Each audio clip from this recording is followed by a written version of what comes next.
So yun, pero let's get started with our topic, which is basically corruption. So as we can all agree upon that we are on of age that we are able to vote or apprehend our rights being Filipino citizens in our community. So but first, especially this incoming 2025 senatorial elections, I want to hear about your opinions about corruption in our country. What are the causes and effects about it, and what are your personal experiences, or what can you see in the media about it? Okay. So one of the branches of corruption here in the Philippines is political dynasties. Political dynasties have long been a key aspect of Philippine politics, with families controlling power across generations. This has both positive and negative impacts on democracy. Corruption is heightened within dynasties as personal gain can overshadow public good. Limited competition is a result, stifling diverse ideas and perspectives. Nepotism often prevails, favoring family members over qualified candidates. Accountability suffers as dynasties consolidate power. Cultural and economic factors, along with weak political institutions, foster the growth of political dynasties here in the Philippines. Okay. One of my personal experience here in our city is the leaders of the family members here in Bacoor. I don't see any progress here with as one of the problems in our city, such as unmaintained roads or potholed roads, electric cables sticking out too long, and there might be an accident or electrocuted people, and lines of water intermittently or sometimes with mud coming out. Other infrastructures like highways are not properly funded and the outcome of engineering is not good. So that's all. So you are right about that topic. Actually, a lot of our government are came from political dynasties. Centuries actually has been a lineage of people. So notice ko in our Filipino people, di sila open to new opportunities. Parang natatakot sila on kung ano mangyari if they give another opportunity. So parang nakasalalay na lang sila talaga sa mga unang gawain ng mga ninuno natin. So doon na sila nagka-trust. Pero yeah, I think it's basically a problem here because we don't give out opportunities which can lead meron namang mga tao na they can do better, may have bigger plans for us. So again, how about you, Vivian? What are your thoughts about corruption here in our country? So one of social issues or concerns in our country is Philippines. We have the extortion and bribery. So this extortion and bribery is like ano po, let's say in a situation based on my personal experience po sa my family ko. Like let's say na um hiningan kami ng ticket, then nagde-demand sila for whatever na nagbibisto ng sticker about something sa ticket namin. So we have to pay them daw. We have to pay them for the like compensate kasi may kulang sa ticket namin. But that's extortion, that's bribery since kompleto naman yung ano namin, yung ticket or yung ibibigay namin for them. But that's them, that's the cost. They're abusing their power.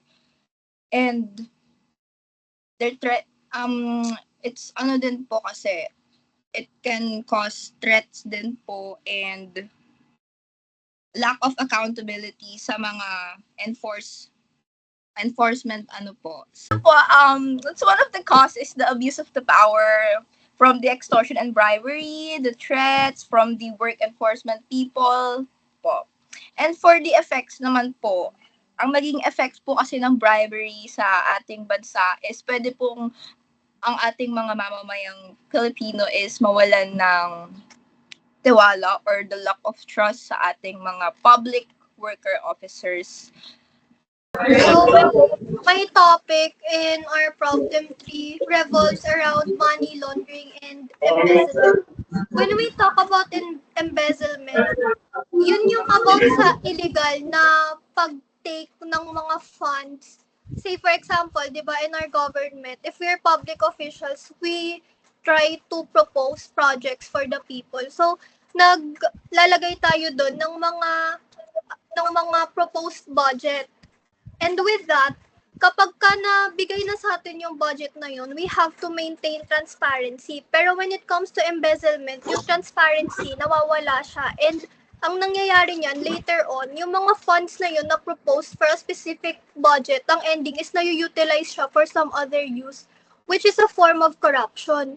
And that kind of corruption is very prevalent in our politics here in the Philippines. I just want to, kumbaga, give emphasis on Article 217 of Revised Penal Code kasi it talks about the malversation of public funds or property. So, in our current government kasi, madami tayong nakikita na parang ang dami proposed budget pero parang we don't really see the visible changes or actions naman from our government officials, and they can't provide us receipt. Kumbaga, they can't provide us of proof na talagang ni-utilize nila yung money for this. And this sparked a debate pa nga from multiple people kasi currently we have this, kumbaga, very controversial topic regarding the funds of VP Sara. So, with that, if they can't provide us, kumbaga, ng mga proof or receipts na talagang ginamit nilang malinis yung money, it's hard for us na maniwala kasi transparency is important because, kumbaga, it cultivates trust between people and public officials. Kumbaga, it's for us to detect kung ano yung mga activity na ginagawa nila, saan nila ni-utilize yung money, and kapag may transparency, mas mabilis nating madedetect if may corruption na nag-a-arise. Furthermore, yung about naman sa money laundering naman is a form of illegal activity na yung mga pera is nakukuha siya through na mga activities. Kumbaga, those are ill-gotten money. So, currently, may mga issue regarding pogos and stuff. Yung about sa mga pogo, kaya siya considered na money laundering is because of the fact na yung mga pogo operators, banned siya sa Philippines. Hindi dapat siya nag-ooperate, pero nakakalusot siya. So, there's still pogo operators up to this day, regardless of the fact na banned na siya. And yung mga illegal activities na yon, it's tied to corrupt politicians. Kasi hindi naman makakapag-push through sa operation yun if walang mga corrupt politicians na, kumbaga, nag-e-expect to gain money from it, and big people or big syndicates are behind pogos. In addition to that, yung mga local criminal organizations, they're also part of it. Kaya up to this day, mahirap siyang ma-abolish. And the reason for that, kung bakit yung mga pogo is considered banned, is because yung mga activities nila, it's tied to human trafficking. Kumbaga, they are one of the reasons kung bakit nagre-remain na fraudulent yung mga scams dito sa Philippines. Also, yung sa mga problems sa industry, and also sa kidnapping, sa murders, they're also somehow responsible for that. Yun lang.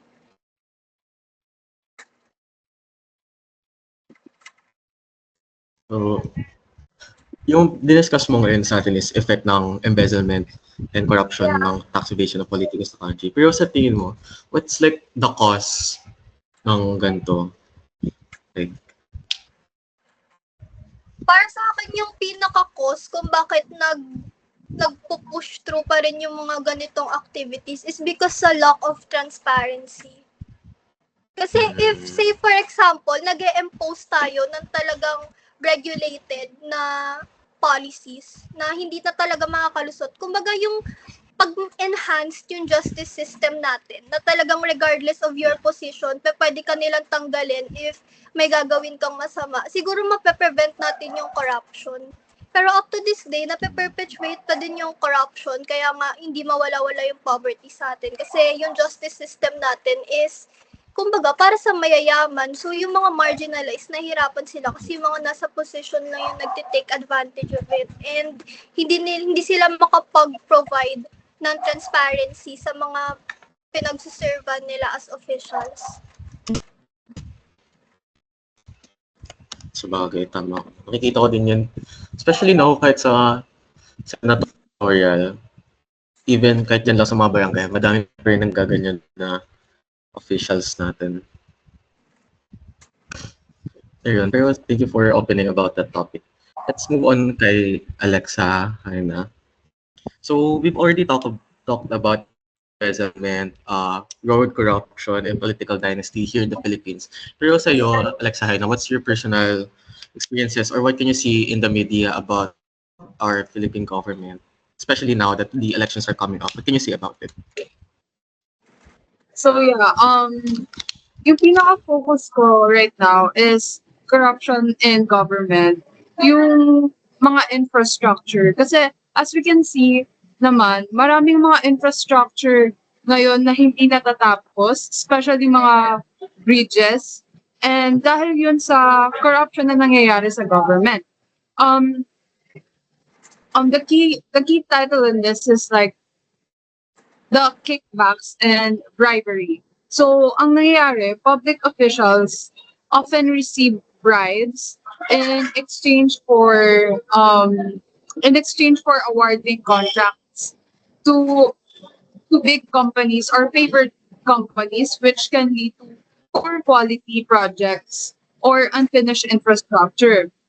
So, to further explain this, ito kasi yung nagiging process kung saan bumibili or kumukuha ang gobyerno ng mga produkto or service mula sa mga private companies. So, kabila dito yung mga infrastructure projects tulad ng pagtatayo ng kalsada, tulay, eskwelahan, ospital, at iba pa. And mahalagang mga proyekto na ito kasi sila yung nagbibigay ng mga pangunahing pangangailangan para sa ating mamayanan. And it's just parang concerning in a way na hindi ito mapakinabangan fully dahil ginawa lang naman ito out of bribery. So ito yung mga related din ito sa mga parang overpricing and ghost projects where funds are misappropriated by inflating project costs or for the project that don't really exist. And yung result nito is delays and efficiency. Corruption in awarding contracts can result in delays as non-merit-based selections may lead in hiring less qualified contractors. So ayun, dahil sa corruption na nangyayari, hindi fully ma-use yung mga infrastructure na naipapagawa. And imbes na maging useful yon, isa pa yun sa mga dahilan kung ba't parang the place is too crowded and dangerous for the people to move in here.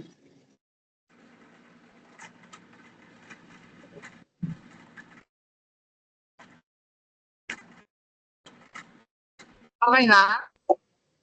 Yeah.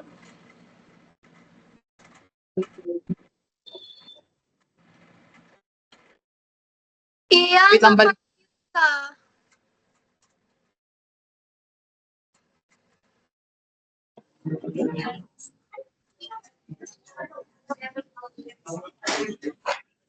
Na-record ba yun? Iya, nakamute ka. Nakamute ka, Iya. Sorry. Na-record ko naman siya lahat. Pero sa effect, na-discuss natin yung effect. So yung what you think is the cause kung bakit hindi government or ba't hindi inuuna ng government yung pag-improve na infrastructure natin.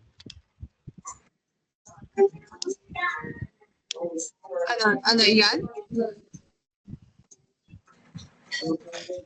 So we talked about the effects of having poor infrastructure. Pero what do you think, bakit hindi inuuna ng government yung pag-improve ng infrastructure ng Pilipinas?